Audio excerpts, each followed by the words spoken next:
ఒక్కసారి చూస్తే గౌతమిపుత్ర శాతకర్ణిలో మీసం మెలేస్తాం కానివ్వండి, లేదంటే ఒక సింహంలాగా అఖండాలో ఆయన గర్జిస్తాం కానివ్వండి, అది కేవలం ఒక బాలబాబు గారితోనే సాధ్యం.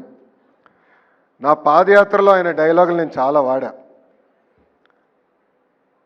ఆ రోజు ఎందుకు వాడానంటే అక్కడ బాలబాబు గారు లేరు కనుక. కానీ ఈరోజు ఆయన ముందల ఆ డైలాగులు మళ్ళీ నేను వాడే పరిస్థితి ఉండదు. బాలబాబు గారు ఏంటంటే ఒక ప్రొడ్యూసర్ కానివ్వండి, ఒక డైరెక్టర్కి ఒక డ్రీమ్ యాక్టర్. ఆయన ఎప్పుడూ ఇండస్ట్రీ గురించే ఆలోచించే వ్యక్తి.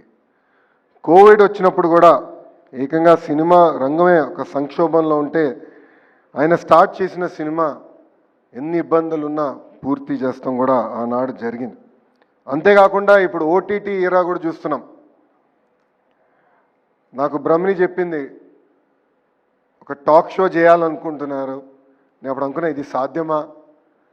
మాస్ మహారాజా ఒక టాక్ షో చేయగలుగుతారా? అది సాధ్యమా అని అనుకున్నా. కానీ మనందరం చూసాం, ఆ అన్స్టాపబుల్ టాక్ షో ఏకంగా ఆ ఓటీటీ ప్లాట్ఫామ్లో నంబర్ 1 స్థానం కూడా సాధిస్తాం జరిగింది.